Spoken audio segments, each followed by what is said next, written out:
আচ্ছা। তাহলে thermodynamics and hit engine এর প্রসেস। তো যে কোনো টপিক পড়ার আগে আপনাদের থিঙ্কিং রাখতে হবে, এটা কিন্তু একটা ভালো একটা গুণ। যে বিষয়ে পড়েন না কেন, যে যার হলো পাশে নয়েজ হচ্ছে তিনি মাইক্রোফোনটা অফ রাখবেন দয়া করে। তো সেই টপিকস এর রিলেটেড বিষয়গুলো, সেই টপিকসটাকে জানতে হবে, বুঝতে হবে। প্রসেস, এই প্রসেসটা কি, এটাই আগে সবচেয়ে ভালো বিষয়, যে প্রসেসটা কি এই বিষয়টা থেকে জেনে দেন থার্মোডাইনামিক্সটা শুরু করা উচিত, যে টপিকসে পড়বেন না কেন। তো আসেন আমরা শুরু করি। তো তার আগে আমাদের যেহেতু এটা একটা প্রক্রিয়া, একটা সিস্টেম, একটা পদ্ধতি, তো থার্মোডাইনামিক্স বিষয়টাকে জানতে হবে। বলতে থার্মোডাইনামিক্স সিস্টেম বলতে কি বোঝায় বা কত প্রকার ও কি কি। থার্মোডাইনামিক্স সিস্টেম হলো যে কোনো একটা কাজ যদি সংগঠিত হয় তাহলে একটা নির্দিষ্ট এরিয়ার ভিতরে নিয়েই কিন্তু কাজ সংগঠিত হয়, এটা একটু মনে রাখেন। কোন নির্দিষ্ট এলাকা বা জায়গা যেখানে থার্মোডাইনামিক্স প্রক্রিয়ার সঙ্গে, থার্মোডাইনামিক্স, থার্মো হলো তাপ, ডাইনামিক্স হলো গতিবিদ্যা, যেখানে তাপের আদান প্রদান হবে, আর এই আদান প্রদান হওয়ার জন্য একটা নির্দিষ্ট জায়গার প্রয়োজন হয়, সেটা হলো থার্মোডাইনামিক সিস্টেম। যেখানে যে প্রকারে সংগঠিত হয় সেটা থার্মোডাইনামিক সিস্টেম।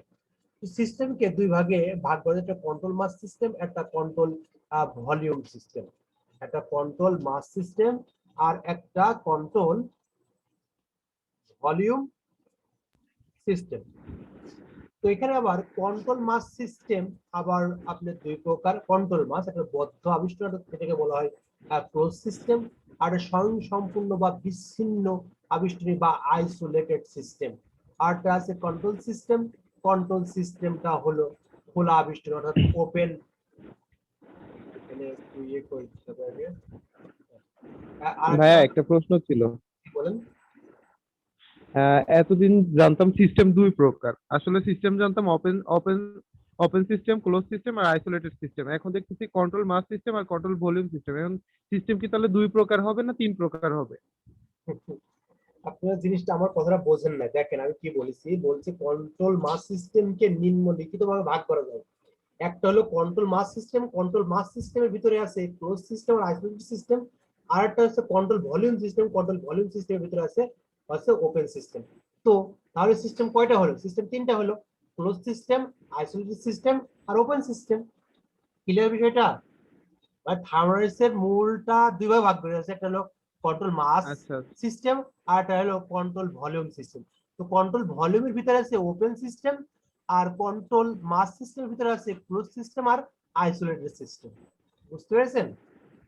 একটা বেসিক যে থিমটা, সেই থিমটা আমি বলার চেষ্টা করি, যে আচ্ছা, ব্রিফলি ঠিক আছে। যতটুকু বলা প্রয়োজন।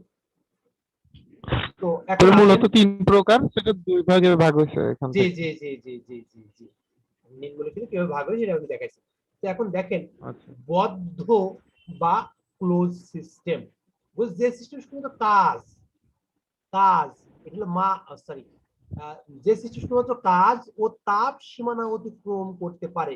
কাজ, এই যে কাজ আর তাপ কি করতেছে?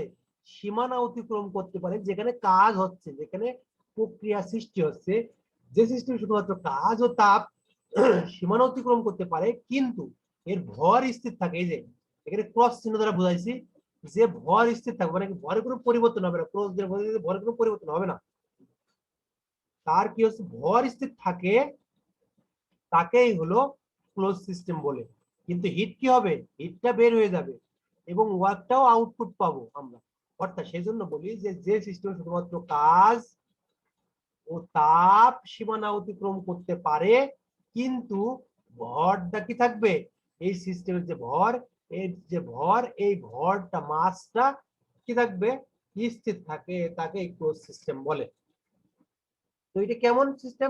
পিস্টনের মধ্যে যখন গ্যাস হচ্ছে বদ্ধ, পিস্টনের মধ্যে মানে পিস্টন ওঠানামা করে, পিস্টনের ভিতরে গ্যাস হচ্ছে একটা বদ্ধ আবিষ্কার, ক্লোজ সিস্টেম।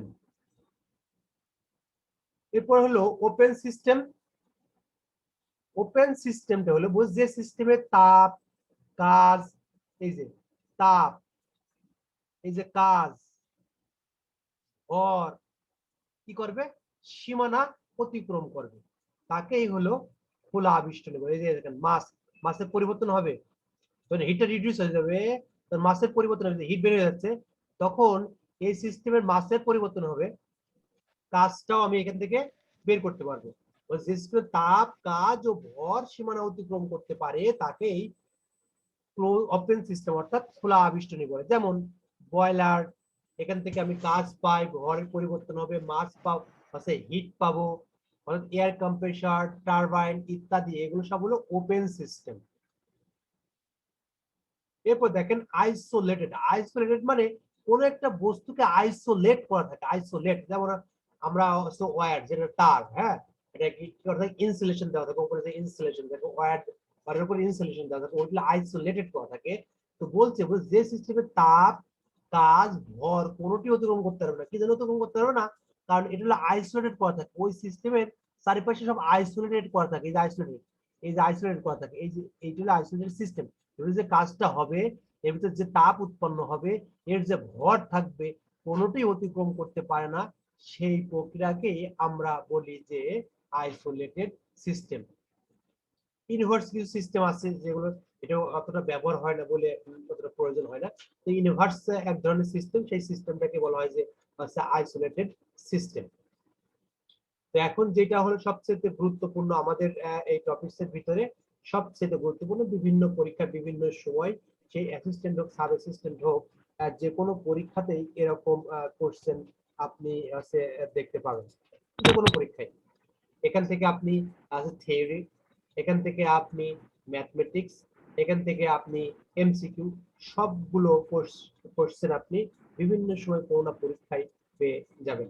তো আসেন থার্মোডাইনামিক্সের প্রথম, দ্বিতীয়, তৃতীয় এবং জিরোথ ল বর্ণনা করে। বলে দিও থার্মোডাইনামিক্সের প্রথম সূত্র লেখো, দ্বিতীয় সূত্রটা, তৃতীয় সূত্র বা জিরোথ লটা লেখো, এরকম প্রশ্ন অহরহ আসে। দেখেন আমি আপনাদেরকে যেটা বলবো, আপনি সূত্র মুখস্থ করবেন না, আপনি শুধুমাত্র ইকুয়েশন মনে রাখবেন। ইকুয়েশন মনে রেখে কিভাবে আপনি একটা সূত্রকে লিখতে পারেন সেটা আপনাদেরকে এখন দেখাবো।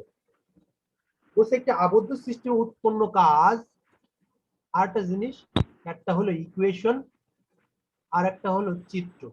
যে কোনো কিছু মনে রাখার একটা গুরুত্ব মাধ্যম হলো ইকুয়েশন এবং চিত্র।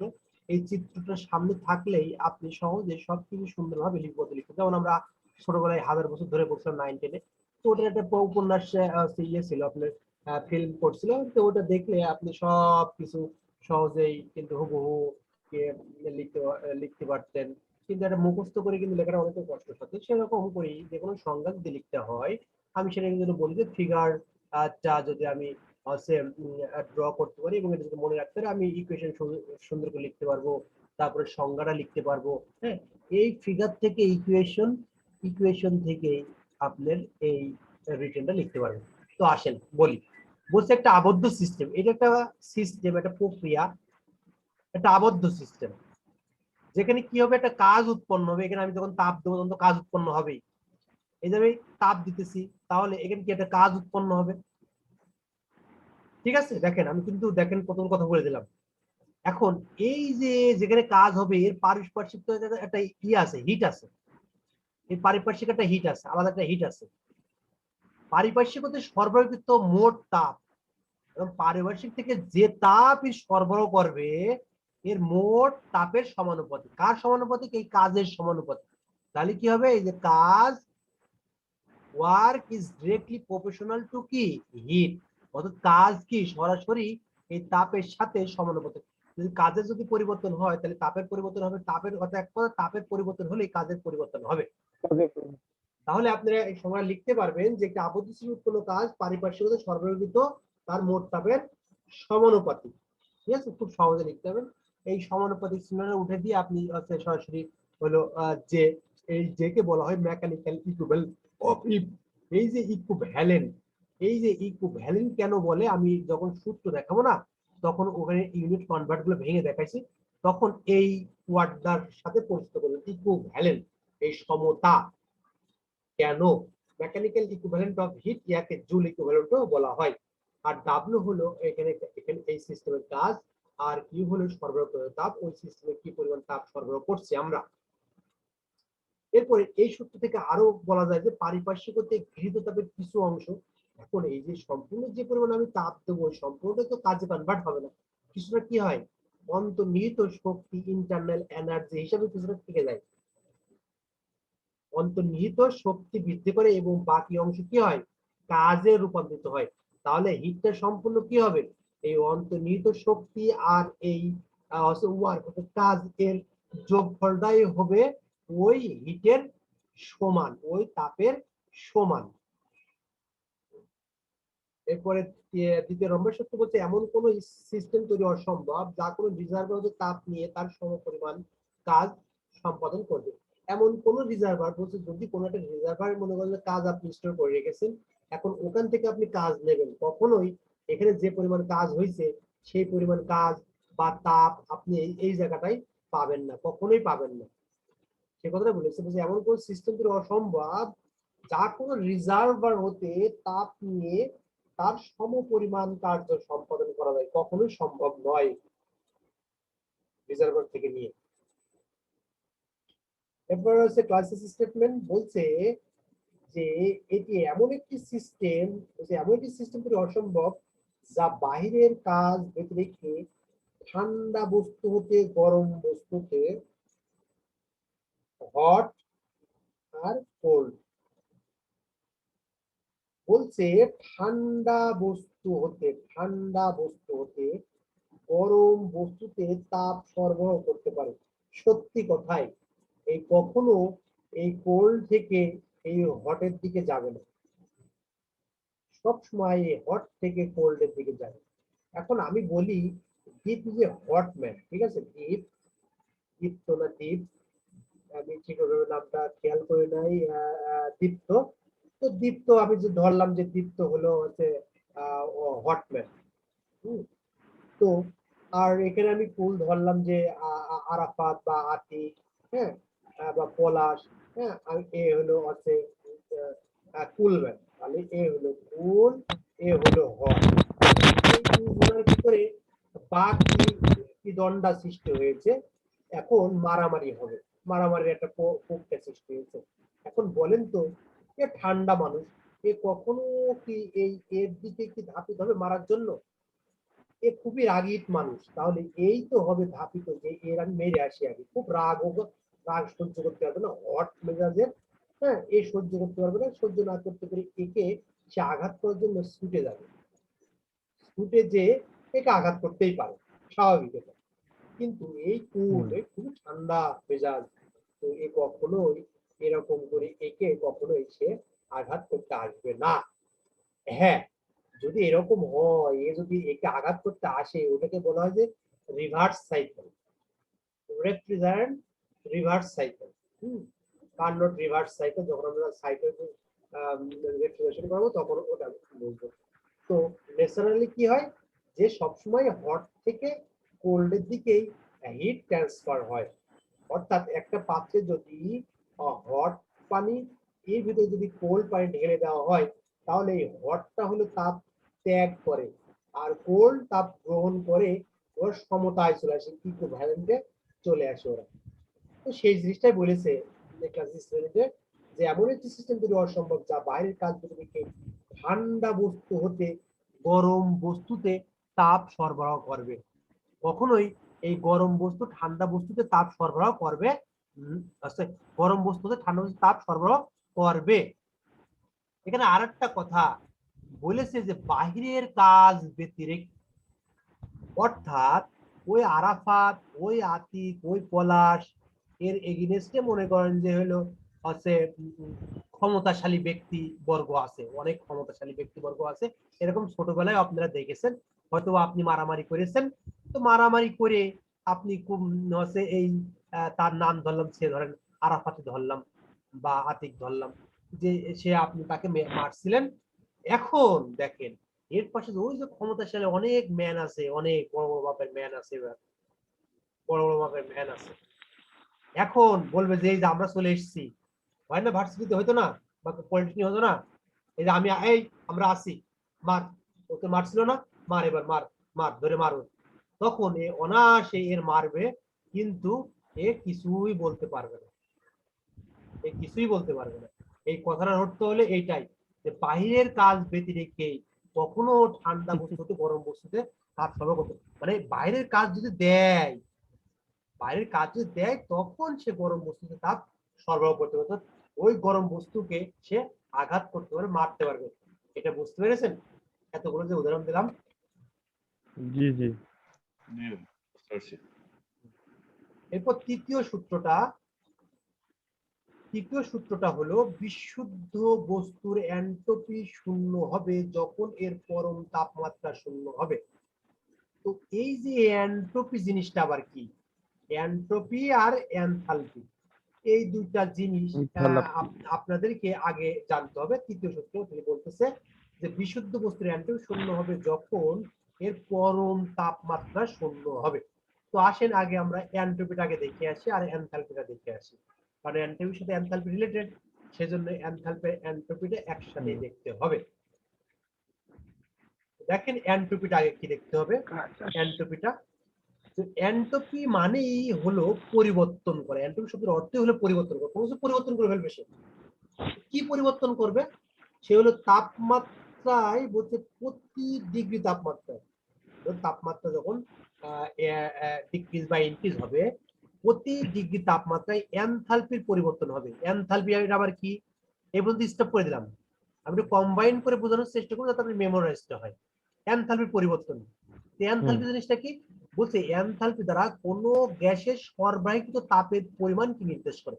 একটা গ্যাসে আমি কি পরিমাণ তাপ সরবরাহ করলাম, সেই তাপ সরবরাহের পরিমাণকে নির্দেশ করে, সেটা হলো এনথালপি, এটাকে বলা হয় এনথালপি। যখন আমরা সূত্র দেখবো তখন ইজিলি আমরা সূত্রটা বুঝতে পারবো। তো এনথালপি দ্বারা কোনো গ্যাসের সর্বোচ্চ তাপের পরিমাণকে নির্দেশ করে, কি পরিমাণ তাপ সরবরাহ করলাম একটা গ্যাসে সেটা নির্দেশ করার জন্য হলো এনথালপি। তো এবারে এন্ট্রপিতে চলে আসলাম। এন্ট্রপি শব্দের অর্থ হলো পরিবর্তন করা। কি পরিবর্তন করবে? তাপমাত্রা পরিবর্তন করবে। প্রতি ডিগ্রি তাপমাত্রায় এনথালপি পরিবর্তন যে সর্বোচ্চ কাজ পাওয়া যায়, তাহলে এনথালপি পরিবর্তন কি পাওয়া যাবে? না কাজ পাওয়া যাবে। কাজ কেন পাওয়া যাবে? কারণ কাজ পাওয়া যাবে। হ্যাঁ হ্যাঁ হ্যাঁ, সর্বোচ্চ কাজ পাওয়া যায়, তাকেই হলো এন্ট্রপি বলে। আবার বলতেছে ইহা ক্রিয়াশীল পদার্থের একটি তাপীয় গুণ। কি গুণ? তাপীয় গুণ। কোনটা? এই যে এন্ট্রপি, এন্ট্রপি হলো তাপীয় একটা গুণ। কোন একটা বস্তু কি পরিমাণ তাপীয় অবস্থায় আছে সেটা বোঝানোর জন্য যে এন্ট্রপি, কিন্তু ক্রিয়াশীল পদার্থের একটা তাপীয় গুণ, যা তাপ প্রয়োগে কি হয়, যে কোনো বস্তুতে তাপ প্রয়োগে কি হয়, বৃদ্ধি পায়, এবং যদি তাপ অপসরণ করে নি তাহলে সেটা কি হয়? হ্রাস পায়। তাহলে আমরা সহজে বলতে পারি যে এনথালপি শব্দের অর্থ হলো পরিবর্তন, যা কি করে প্রতি ডিগ্রি তাপমাত্রায় এনথালপি পরিবর্তনে সর্বোচ্চ পরিমাণ কাজ পাওয়া যায়, তাকে এনথালপি বলে। অথবা আমরা বলতে পারি যে একটা ক্রিয়াশীল পদার্থের তাপীয় গুণ, যখন একটা পদার্থে তাপ প্রয়োগ করা হবে, তাহলে এই যে তাপ যে প্রয়োগ করা হলে এই যে একটা গুণ, ওই প্রপার্টি, এটা হলো এন্ট্রপি, যা কি তাপ প্রয়োগে বৃদ্ধি পায় এবং তাপ অপসরণে হ্রাস পায়। তো এনথালপি পরিবর্তনটা, তাহলে এনথালপি জিনিসটা কি ছিল? এনথালপি হলো কোন গ্যাসে সরবরাহিত তাপের, ওটা গ্যাসে আমি কি করবো? তাপ সরবরাহ করব, ও এখন ওই যে পরিমাণ তাপ সরবরাহ করলাম এর পরিমাণকে নির্দেশ করে, সেটাই হলো এনথালপি। তাহলে আমরা এনথালপি এবং এন্ট্রপি বিষয়টা নিচ থেকে দেখে গেলাম।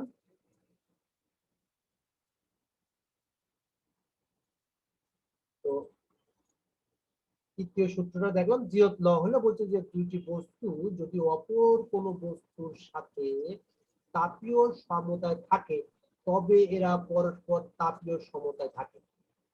যদি দুটি বস্তু, এ একটা বস্তু, বি একটা বস্তু, বলছে যদি দুটি বস্তু যদি অপর কোন বস্তুর সাথে, বললাম অপর কোন বস্তু, তৃতীয় সি বস্তু, অপর কোন বস্তুর সাথে তাপীয় সমতায় থাকে, এদের তাপটা কি হবে? ব্যালেন্স হবে। এদের তাপটা কি হবে? ব্যালেন্স হবে। ব্যালেন্স, তাপীয় সমতায় থাকে তবে এরা পরস্পর তাপীয় সমতায় থাকে। অর্থাৎ যখন এর সবগুলো তাপীয় থাকে, যদি এদের কাছে একটা নির্দিষ্ট তাপ আছে 95 সে এক্সাক্টলি, তারপরে অথবা এটা হলো 85, এটা হয়তো 65, এরকম একটা যদি তাপ থাকে, তাহলে এরা কি, যখন এই তিনটা বস্তু যখন একসাথে হয়ে যাবে তখন এরা কি করবে? তাপ বিনিময় করবে। তাপ বিনিময় করে কি হবে? এটা হয়তো বা একটা নির্দিষ্ট একটা টেম্পারেচার মেবি ধরেন হলো 75 বা 70 এক্সেট্রা এক্সাম্পল আর কি। তো এই কি করবে, তিনটা বস্তু আগে কি হলো পরস্পর তাপীয় সমতায় চলে আসবে যে কোনো বস্তু। তো এই হলো আমার মোট সূত্রগুলো থার্মোডাইনামিক্স, যেগুলো এই যে পড়তে এটা হবে। জিরোত্ব ভাই, জিরোত্ব এবার এটা এই যে পানি উন্নয়ন বোর্ডের একটা ভাইভাতে আইছিল, ধরছিল জিরোত্ব কি। কিন্তু এগুলো আসে আর কি, আচ্ছা, মোটামুটি এগুলো জিজ্ঞাসা করে। হ্যাঁ, তো এরপরে হলো বিজ্ঞানের ফ্রান্সের দেওয়া তাপ গতিবেগের প্রথম সূত্রটি লিখো। এটা এগুলো আমি তেমন বললে এগুলো তেমনটা গুরুত্বপূর্ণ না, কোনো সময় আমি আসতে দেখি নাই, তো সেগুলো এগুলো বলতেছি না। এরপর বয়েলস লটা বলবো। তো বয়েলস লটা কি? বয়েলস ল হলো বয়েল, বয়েলস ল হলো Boyle Boyle Boyle Boyle Boyle Boyle Boyle কি? টেম্পারেচার। যখন কোনো কিছু তাপ দিয়ে আমি বয়েল করি, সিদ্ধ করি, তাহলে এই জায়গায় টেম্পারেচার কনস্ট্যান্ট। এটা বলে দিলাম, জাস্ট সিম্পল কথা। বয়েল, তাহলে বয়েল করব, সিদ্ধ করব, তার জন্য কি হবে? টেম্পারেচার দিতে হবে, তাপ দিতে হবে, তাহলে টেম্পারেচার কনস্ট্যান্ট। বুঝলো? কোনো নির্দিষ্ট ঘরের গ্যাসের তাপমাত্রা স্থির থাকে, গ্যাসের তাপমাত্রা কি থাকে? স্থির থাকে। গ্যাসের তাপমাত্রা স্থির থাকে, থাকলে তার আয়তন কি হয়? চাপের ব্যস্তানুপাতে পরিবর্তন হয়। আয়তন অর্থাৎ volume inversely proportional to pressure, অর্থাৎ আয়তন চাপের ব্যস্তানুপাতে পরিবর্তিত হয়। চার্লসের সূত্র বলছে স্থির চার্লস, চার্লস চার্লস কি বলেন তো? চার্লস, চার্লস কি? চলছে প্রেসার কনস্ট্যান্ট। চার্লস হলো প্রেসার কনস্ট্যান্ট। বলছি স্থির চাপে, স্থির চাপে কোন নির্দিষ্ট ভরের গ্যাসের আয়তন তাপমাত্রার সমানুপাতে, অর্থাৎ volume is directly proportional to temperature, অর্থাৎ আয়তনের পরিবর্তন হওয়ার সাথে সাথে টেম্পারেচারের পরিবর্তন হবে, টেম্পারেচারের পরিবর্তন হওয়ার সাথে সাথে আয়তনের পরিবর্তন হবে, অর্থাৎ ডিরেক্টলি প্রপোর্শনাল, সরাসরি সমানুপাতিক। অর্থাৎ আয়তন তাপমাত্রার সাথে সরাসরি সমানুপাতিক, আর আয়তন চাপের সাথে ব্যস্তানুপাতিক।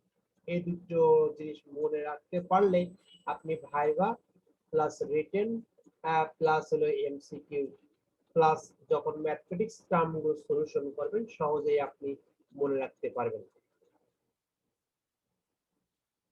এরপরে সুপ্ত তাপ কি জিনিস, লীন তাপ কি জিনিস, এগুলো হয়তো বা আপনারা বুঝতে পারবেন, তো এগুলো নিয়ে আর বলতেছি না।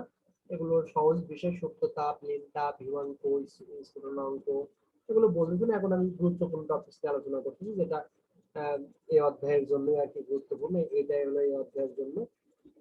এখান থেকে ম্যাথ আসলে, প্রমাণ আসলে বা ডায়াগ্রাম ড্র করতে বললে এভাবেই এখান থেকে ড্র করতে হবে।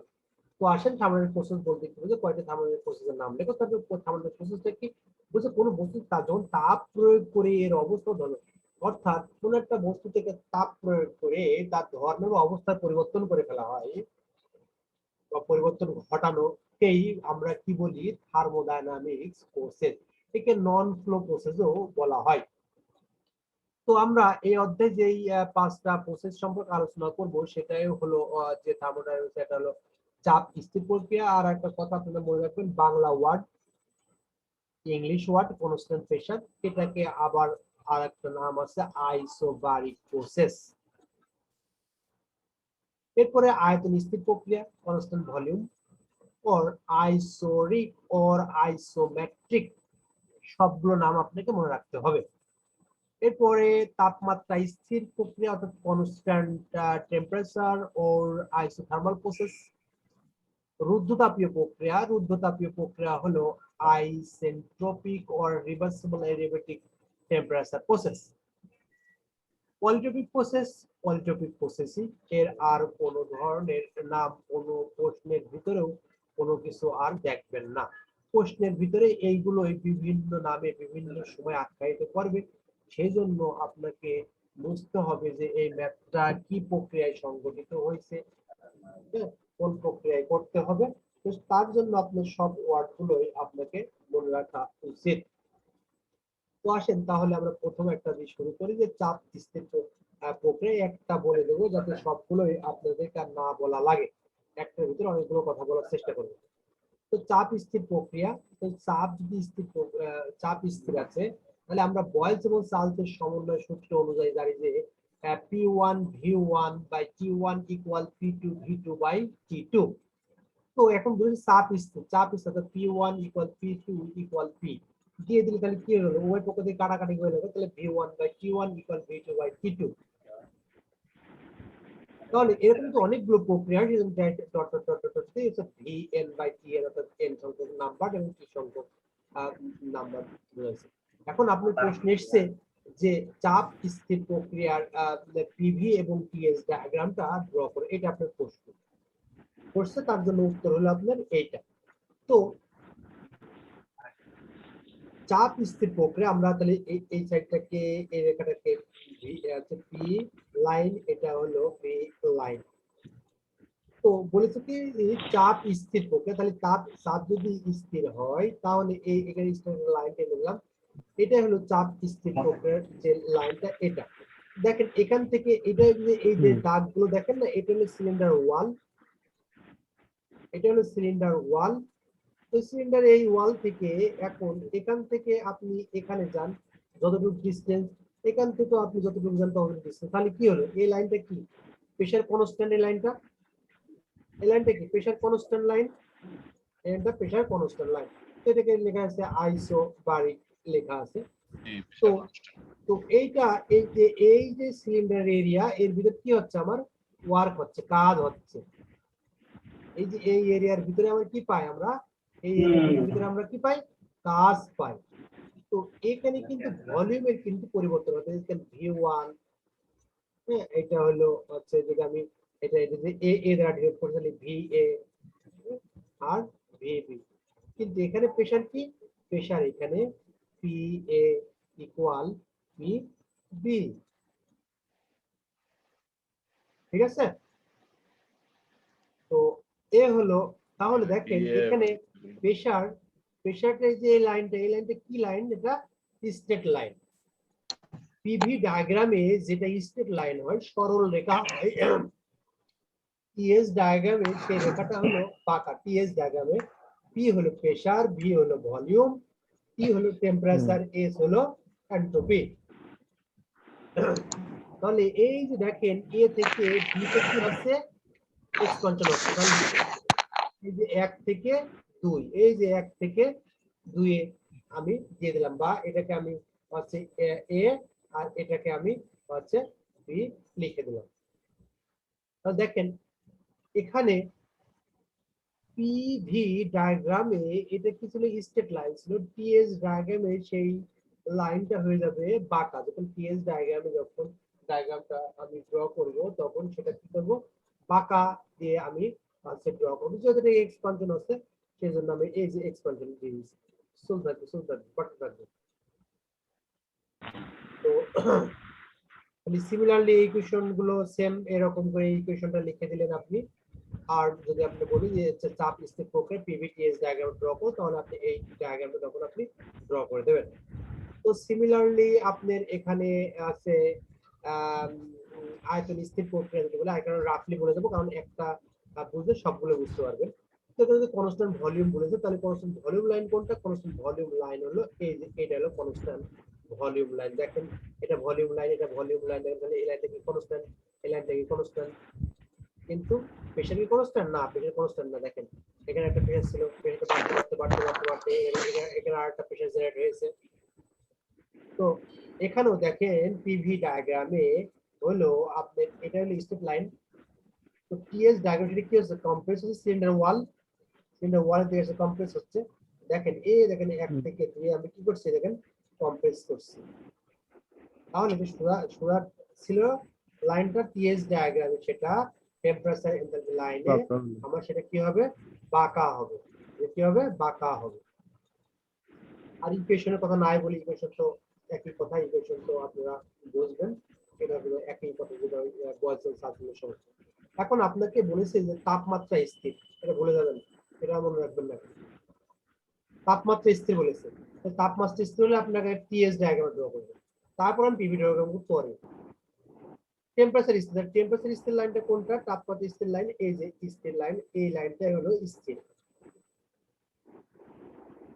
এখন দেখেন টিএস ডায়াগ্রামে যেটা সোজা হয়, পিভি ডায়াগ্রামে সেটা কি হয়? বাঁকা হয়, বাঁকা হয়। কার্ভ হয়। তাহলে এই যে 1 থেকে 2 গেছে, তাহলে এই দেখেন পিভি ডায়াগ্রাম কি করছে আমরা 1 থেকে 2 এই যে আমরা দিয়ে দিয়েছি। এরপরে রুদ্ধতাপীয় প্রক্রিয়া, ইকুয়েশনটাও মনে রাখবেন, কারণ এই তিনটে ইকুয়েশন একই কথা, বয়েজ এবং সালসের সমন্বয় সূত্র সমন্বয় করা। এরপর দেখেন রুদ্ধতাপীয় প্রক্রিয়া, রিভার্সিবল অ্যাডিয়াবেটিক টেম্পারেচার প্রসেস। রুদ্ধতাপীয় প্রক্রিয়ায়, এটা আপনি এখন ভুলে যাবেন, রুদ্ধতাপীয় রিভার্সিবল অ্যাডিয়াবেটিক টেম্পারেচার প্রসেস। তাহলে আমি টিএস ডায়াগ্রাম আগে চলে যাব, তো কি করব, এন্ট্রপি হলো এখানে কনস্ট্যান্ট, অর্থাৎ S1 ইকুয়াল হলো S2, এখানে এন্ট্রপি কনস্ট্যান্ট। তো এটা যখন আমি ড্র করে ফেললাম, তাহলে 1 থেকে 2 গ্যাস কম্প্রেস হচ্ছে, তাহলে এই যে 1 থেকে 2 আমি লাইনটা ড্র করে দিলাম পিভি ডায়াগ্রাম। এটা আমার স্টেপ লাইন ছিল, এটা আমি কাজ করে দিলাম।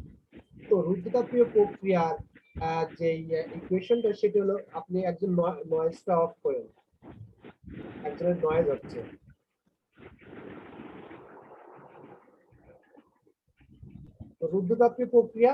রুদ্ধতাপীয় প্রক্রিয়াই হলো আপনার যেটা মনে রাখতে হবে, সেই ইকুয়েশনটা হলো P1 V1 পাওয়ার গামা। এই যে গামাটা না, এই গামাটা কিন্তু এই V1 এর উপরে গামা। তো P2 V2 পাওয়ার গামা ইকুয়াল কনস্ট্যান্টকে আমাদের যদি n সংখ্যক হয়, তাহলে আছে Pn Vn। আমি বলছিলাম নয়েজ হচ্ছে তো একজনের কাছে খসখস খসখস শব্দ, সেটা কানের ভিতরে লাগতেছে, কারণ কানে তো ইয়ারফোন দেওয়া। তো এরকম করে যদি রুদ্ধতাপীয় প্রক্রিয়া বলে, রুদ্ধতাপীয় প্রক্রিয়ার হলো পিভি এবং টিএস ডায়াগ্রামটা ড্র করে এবং হচ্ছে এর ইকুয়েশনটা লেখো, তাহলে অবশ্যই আপনি এই ইকুয়েশনটা তখন লিখে দেবেন রুদ্ধতাপীয় প্রক্রিয়া। ঠিক আছে, তো এই গেল। আর এগুলো সবগুলো দেখাবো প্রমাণগুলো কিভাবে এটা হয়, কি এগুলো কিছু করা আছে আমার, ওগুলো সুন্দর করে দেখিয়ে দিলে আপনি আর সুন্দরভাবে মেমোরাইজ করতে পারবেন। বাদ বাকি এগুলো সব কথা, ওগুলো ইজিলি কথা, ওগুলো একটু দেখবেন, ওগুলো নিয়ে আলোচনা করবো না আমি, কারণ যেহেতু আমরা বললাম যে একটু ফাস্ট যাওয়ার ট্রাই করবো, যাতে সহজে শেষ করতে পারি আমরা একটা ক্লাসে এটা। তো পলিটোপিক প্রক্রিয়া এবং রিভার্সাল টেম্পারেচার সেম, শুধুমাত্র গামার জায়গায় শুধুমাত্র এনটা আমরা বসিয়ে দিলাম। সেম সেম একটা সেম, এটাও কি হয়, এটাও এন্ট্রপি কনস্ট্যান্ট হয়, একটা সেম, সবকিছু সেম, শুধুমাত্র এন আর গামা। এনটা হলো বলা হয় পলিটোপিক সূচক, এটা আমরা নিচে দেখবো, এটা আমরা বলবো না। তো এটা একটা ছোট্ট একটা প্রমাণ আছে, এরকম ছোট ছোট প্রমাণ হলো আমরা দেখতে পাবো, যেরকম বলেছে যে দেখাও যে পলিটোপিক সূচক n সমান log p2 by p1 by log v1 by v2। তো পলিটোপিক সূচক যেহেতু আমরা জানি পলিটোপিক সূচককে হলো n, তাহলে p1 v1 পাওয়ার গামা, p2 v2 পাওয়ার গামা। যদি কোনো কিছু লগ আছে পাওয়ারে থাকে, এখানে দেখেন আমরা কি করছি, এটাকে কিন্তু বেজে নিয়ে চলে এসেছি, তাহলে এখানে হলো n আছে। তাহলে এই যদি কোনো কিছু পাওয়ারে থাকে, ওটাকে যদি আমরা বেজে নিয়ে আসতে হয়, এই এটাকে বলা হয় হলো পাওয়ার। হ্যাঁ, আর এই জায়গায় এই সাথে যেটা থাকে, এটাকে বলা হয় যে হলো বেজ। ঠিক আছে, এটাকে বলা হয় বেজ, যেটা হলো বেজ, আর এটা হলো পাওয়ার। এখন পাওয়ারকে যদি বেজে নিয়ে আসতে হয়, তাহলে লগ দ্বারা গুণ করতে হয়, লগ দ্বারা গুণ করতে হয়। তাহলে এই P1 আর V1 জিনিসটা যদি আরেকটু আমি সহজ করে দেওয়ার চেষ্টা করতেছি, আমি দেখি আমার এখানে একটা লাইন আমি করতে পারি কিনা, তার জন্য আমি এটা একটু ছোট করে দিই, করে দিলেই আমি একটা লাইন লিখতে পারবো, তাহলে বুঝতে আর সুবিধা হবে আশা করি। দেখেন আমি এখানে একটা লাইন লিখতেছি বোঝার সুবিধার্থে আপনাদের, যাতে প্রশ্ন না করতে পারেন তার জন্য।